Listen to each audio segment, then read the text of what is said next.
All right, good morning. It's a little bit later of a morning than I'd usually be doing these, but today, day 5, we're going to dive into the fifth agreement after we discussed the 4 agreements on day 4. Just to continue on the path forward. Now, there's a lot in this book to uncover and unpack, but to do so, we're going to bring in a new frequency we haven't done yet. And this is a really low Schumann resonance. Just to introduce it, this has emotional healing and grounding. It's the 741 hertz in the manner of communication, our throat chakra, but also with the 7.83 Schumann resonance, which, according to Google, the Schumann resonance, SR, or spectrum of peaks in the extremely low frequency portion of the Earth's electromagnetic field spectrum. So this might allow our throat and our communications then to resonate really deep within the core of the planet. And then it goes on to explain, what does Schumann resonance do to humans? Well, it is constantly being researched, as it says here, but multiple studies do suggest that the 7.83 hertz positively affects human health and well-being. It has been linked to improved cognitive functions, reduced stress and anxiety, enhanced immune function, sleep function, and much more. So with that being said, we'll kind of come back over and stay here within the frequency. For today's share on the 5th agreement, obviously the 4 agreements we've gone over: to be impeccable with our word, to not take anything personal, to not making assumptions, and to doing our best. Now, however, the 5th agreement ends up becoming a little bit more complicated in the pursuit of discernment. Mostly, it's to be skeptical. Like learning to listen. And, in meditation brings me to the first observation of what the universe actually is going on with. And how, in a lot of times, my communication, the way that I use my words, ends up creating a ripple effect in this universe. And the question, and what it comes down to, is whether or not this is in the battle of positivity or negativity, but not right or wrong. In chapter 5 of the 5th agreement, chapter 5, it's re-explaining the not making assumptions in the discernment between truth and fiction.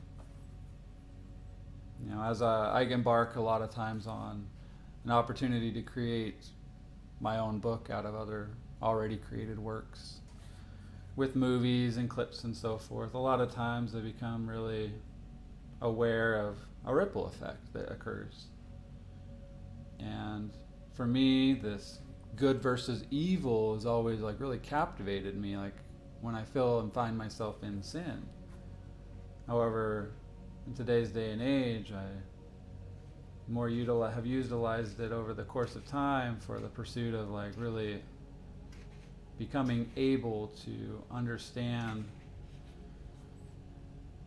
the power therein, in order to better understand the resonance that occurs even just from me, a single individual. So the 5th agreement, being skeptical at learning to listen, explains that we speak with symbols. We speak with things that have been brought to us, right? The symbols of the world. A lot of the times the information and our belief structure as a whole has been created out of those that have come before us and those that have littered us with their perspectives, their life experience. And it's not to take away from their life experience because it's real to them, but that's a subjective experience. And to be able to kind of break from this mold and to become a little bit a higher calibration, a higher level of consciousness, we must doubt. We must doubt the belief structures for a moment. We cannot completely engage with something until we fully embark into it objectively, fully immersed.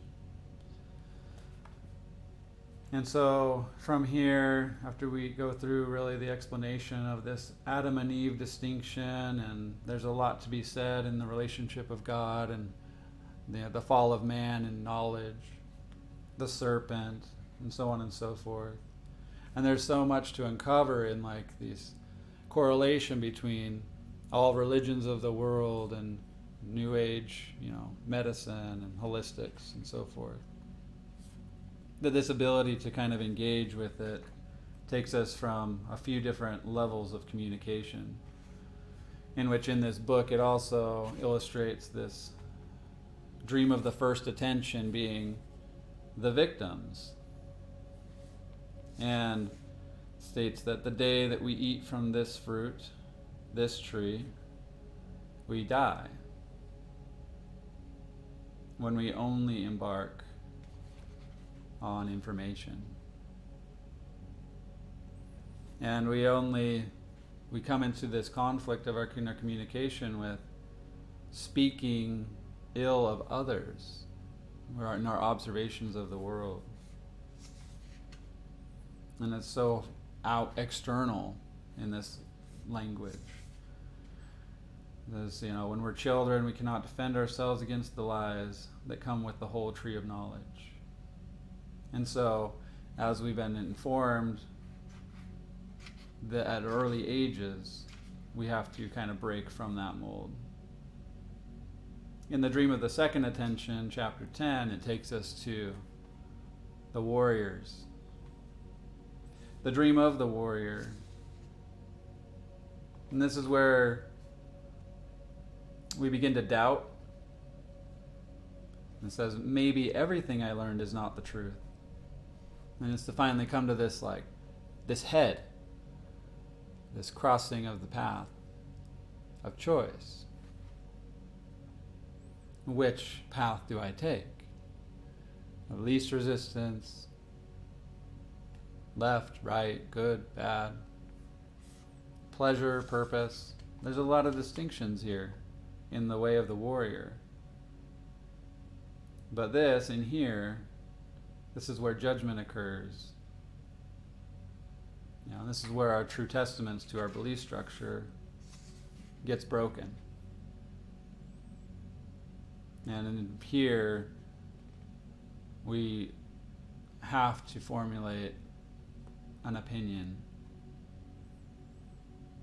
As humans create wars, this is from the book, page 136, that humans create wars and we send our young to be sacrificed in those wars. Many times they don't even know what they're fighting for. And it is so true that even though we fall out of belief structures with these gods of previous generations, the Apollo, the Zeus, the Osiris, the human sacrifice is happening all the time, all around the world. In the second attention in our language, we can discover that. Until finally we get to our final judgment, the last judgment. The dream of the third attention in chapter 11. And this is the last judgment. The very last time that we judge ourselves or anybody else. It's the day we accept ourselves just the way we are, and we accept everybody else just the way they are. And when the day of our last judgment comes, the war in our head is over and the dream of the third attention begins. And this then takes us to this dying to live. We have to die in order to really begin the true work of the Master. This isn't to say perfection or anything else beyond that exists, but it is in the vein of creating the world and happiness and joy and experience and a deeper, broader, more meaningful belief system inside of me that I can begin to finally come from. But there's a lot of work that goes into becoming capable of living in this. And so right now, and with all this being said, the fifth agreement I do encourage us all to kind of lean in on and really begin to become a little bit more aware of our communication and the way that we interact with the world. And what level of communication we're at, perhaps, and more often, because we do slip between, of course, the victim, the warrior, and the master in a lot of different moments and from moment to moment. But to really take accountability and say, hey, I no longer choose to gossip or to engage in the gossip. And once we take that approach, we may be able to finally start to understand the symbols of the world and really start to observe other things. When I omitted the word hate from my vocabulary, and I started then to observe how it was showing up from other people and their verbiage, where that expression came from, in the manner of loss, especially from children, or this distortion of that lower level from anger.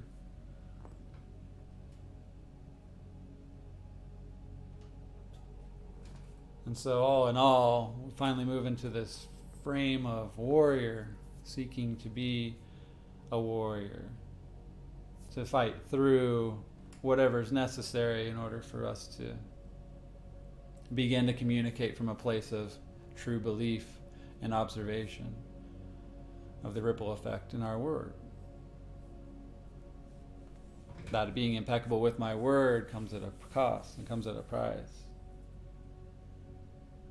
And, I've done this many, many times in my life, and without fail, there's an obvious outcome. And it's sickening, it's disturbing, but I have to recognize that it's not my doing. It's the law of the universe and the way that it's orchestrated today. And so here, I seek emotional freedom and grounding with this Schumann resonance to get closer to the earth and allow this, hopefully, the language of the master to sink in more deeply, more meaningfully as we embark on our daily meditation today of the fifth agreement, taking into account all the other practices that we might have from working with the four agreements first. Today, help us be skeptical, to sit back with the emotional freedom, to resist creating emotional poison, and to stay grounded and collected in peace and happiness, and to just have a wonderful day. To become capable of recognizing the divinity within us and the capacity we have to truly learn lessons. To pick from this true tree of knowledge. And to recognize that the world is just a series of symbols. And our best practice, more often than not, to find the right words and the right way of being is just to close our eyes and become present to the blessing of breath, the blessing of life, the blessing of love.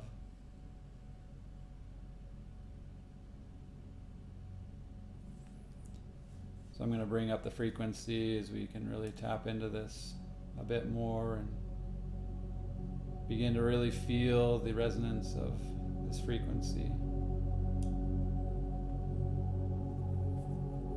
I thank you so much for spending this time with me today again, and just with yourselves, just spending time in pursuit of taking in a new seed of knowledge. And I invite you to do your own meditation, reflecting on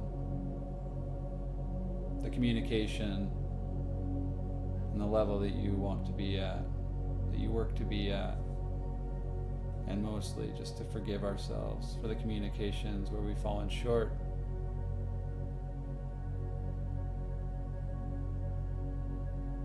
Enjoy your meditation.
Thank you so much for taking this time to spend with me and spend with yourself. Take a moment to thank yourself.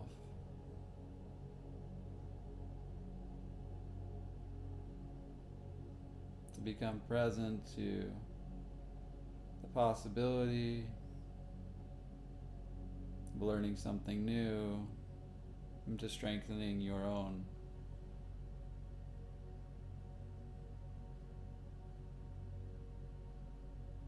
communication, your own words, your own affirmations perhaps.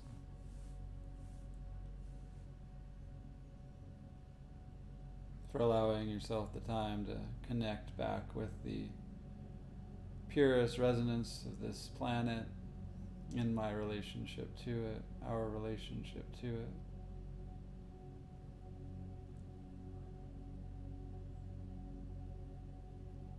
Let's truly allow for this emotional freedom to take place.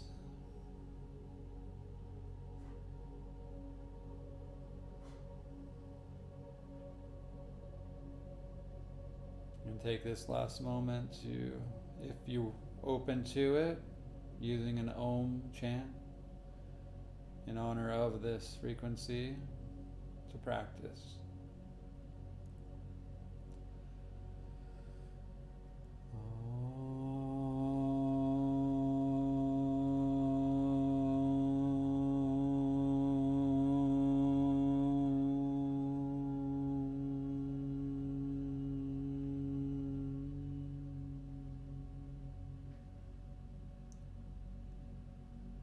I'd like to share with you a few lyrics that came up in my meditation time that tend to always come up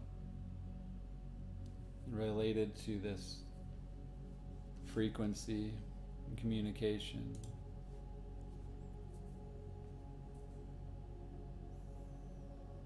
They're at this end of a song I wrote a while back called Echo.